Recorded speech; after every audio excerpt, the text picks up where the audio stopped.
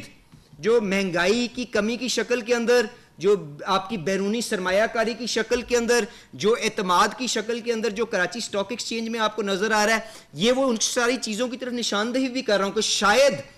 جو لوگ اس چیز کو بہتر ہم سے سمجھتے ہیں, جو ٹیکنوکریٹس ہیں, جو معیشت کے جانتے ہیں, وہ اس چیز کو جانتے بوجھتے ایکسیپٹ کرتے ہوئے اس اعتماد کا اظہار بھی کریں, جس سے آپ کو یہ اکانومی کے اندر بوئنسی نظر آ رہی ہے.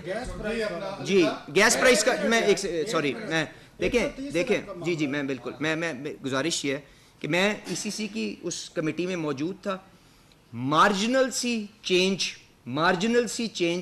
کہ جی آپ کے پاس اپنی جو ریونیو ریکوائرمنٹ ہے میٹ کرنے کے لیے آئی تھی, میرے خیال سے چند 10 روپے 15 روپے کی حد تک, اس کے اوپر نہیں, ناٹ ایون 10%. تو آپ کا 1500 کا مطلب ہے 150 روپے. قطن کوئی ایسی سفارش نہیں تھی. آپ کا سسٹم آج بھی بیلنس ہو رہا ہے جو آپ نے پرائسز اپروو کی ہیں, اس کے اوپر آپ کا وہ 10-12 روپے کی کنسیشن نہیں دی گئی. نہیں سر دیکھیں, میں آپ سے گزارش کروں گا, سر نہیں میری عرض تو سن لیں, میری عرض تو سن لیں سر, میرے جواب تو دینے دیں. گزارش یہ ہے کہ دو چیزوں کو آپ دیکھ رہے ہیں. ایک تو یہ ہے کہ آپ کے پیٹرولیم سیکٹر کے اندر جو پیچھے آپ کا سرکولر ڈیٹ ایکیومولیٹ ہو گیا ہوا ہے, اور دوسرا یہ ہے کہ اس کا فلو آپ نے کس طرح سے زیرو کرنا ہے. تو جو سمری آئی تھی, فلو اس کا پازیٹیو کیا گیا ہے, اور وہ پازیٹیو کس طرح سے کیا گیا ہے کہ چند شعبے جن سے آپ نے زیادہ لے کے پیسے, جس طرح سے کیپٹیو پاور پلانٹ ہے کیونکہ ان کے پاس متبادل انرجی کے سورسز مہیا ہیں, آپ نے ان کی قیمت کو بڑھا کے اپنا سٹاک کو کلیئر کرنے کی کوشش کی ہے, کیونکہ وہ جو 1000 ارب کا جو آپ کا توانائی کے شعبے کا, پیٹرولیم کے شعبے کا خسارہ ہے, وہ بھی تو پورا کرنا ہے نا. اگر نہیں پورا کریں گے کل کو وہ سارے کا سارا 1000 ارب آپ کو ریکور کرنے کے لیے کنزیومر کو لوڈ کرنا پڑے گا. تو اگر کسی ایک سیگمنٹ کو جو اس کو دے سکتا ہے اس سے لے کے آپ نے اپنا ڈیٹ سٹاک کو ریٹائر کیا ہے. ثناء اللہ صاحب یہ چیز جا کے ضرور دیکھیں کہ اوپننگ کتنی تھی سرکولر ڈیٹ کی اور کلوزنگ کتنی تھی, اور وہ شاید وہ 130 ارب ہے جس کی آپ تلاش میں کریں. جی میں نے وہی میں جی سر ساری صاحب اب آگے 500% اضافہ ہوا تو یہیں سر اس وقت کہ سرکولر ڈیٹ ثناء اللہ صاحب سرکولر ڈیٹ کا فلو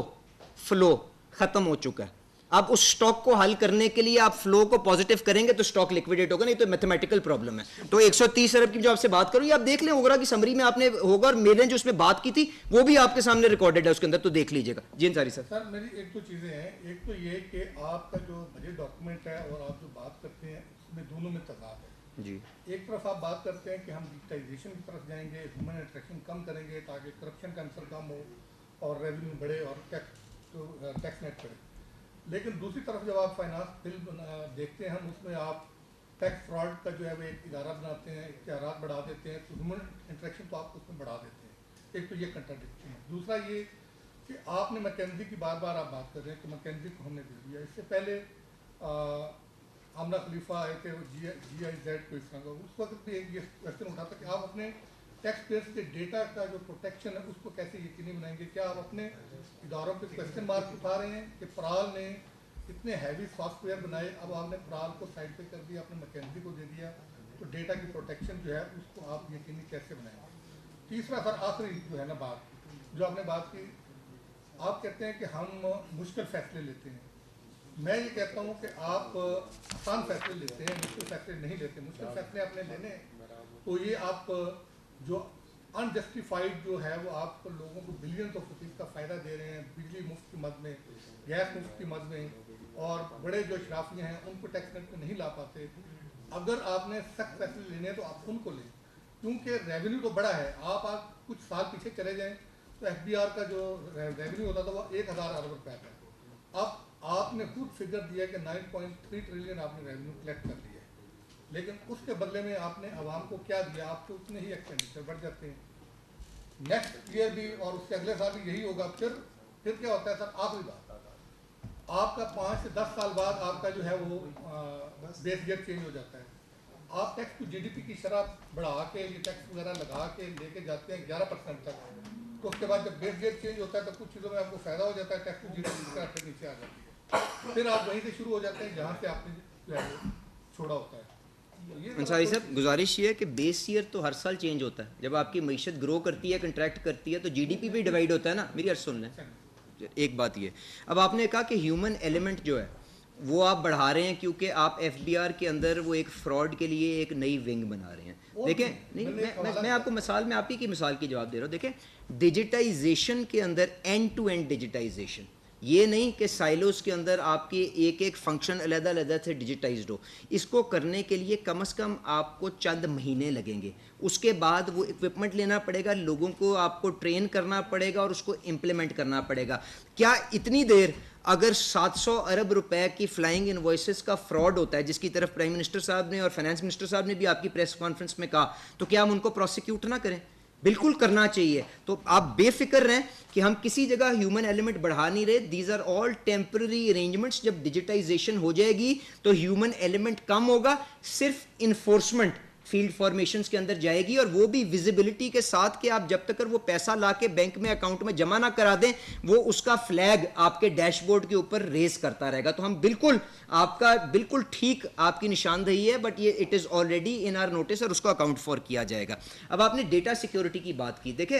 یہ ڈیٹا جو ہے جو مکنزی کا اور یہ جو ایف بی آر کے اندر موجود ہے, یہ کسی کے ساتھ شیئر نہیں کیا جا رہا. یہ ڈیٹا کون سا ہے جس کو ہم استعمال کر رہے ہیں؟ میں آپ کو بتا دیتا ہوں اور اس کی مثال دے دیتا ہوں. وہ یہ ہے کہ دیکھیں ہم نے نان فائلرز کو ایک ریونیو سورس کے طور پہ استعمال کیا. ہم نے پچھلے سالوں میں یہ کہا کہ جی نان فائلر سے ٹیکس زیادہ لے لو اور اس کے بعد پوچھنے کی ضرورت نہیں ہے کہ تم کون ہو, کہاں سے آئے ہو. اس دفعہ جو مختلف کیا جا رہا ہے وہ یہ ہے کہ ایک تو جو میں نے کیرٹ اینڈ سٹک پالیسی کی بات کی, ان کے ریٹ بے پناہ بڑھا دیے گئے ہیں کہ وہ سوچے کہ شاید میں بہتر ہے کہ میں ڈاکیومنٹیشن کے اندر آ جاؤں. دوسری بات یہ کہ ود ہولڈنگ ٹیکسز کا کانسیپٹ ہی یہ ہے کہ جب آپ اپنی ریٹرن جمع کروائیں تو آپ اس کا بینیفٹ دوبارہ کلیم کر لیں. اب یہ جو نان فائلر ہمارے بھائی ہوں گے, جن سے میں آپ کے اس انٹرویو کے ذریعے, اس نشریات کے ذریعے اپیل کروں گا کہ ڈاکیومنٹیشن کی فولڈ میں آ جائیں, تاکہ آگے ان کے لیے بے پناہ تکلیفیں بڑھنے جا رہی ہیں. ہوگا یہ کہ یہ جو ڈیٹا پوائنٹ ہے کہ آپ نے ود ہولڈنگ ٹیکس پے کیا, آپ نے 1 کروڑ روپے کی گاڑی لی, 10 لاکھ روپے کا آپ نے ود ہولڈنگ ٹیکس دیا اور آپ نے ریٹرن جمع نہیں کرائی,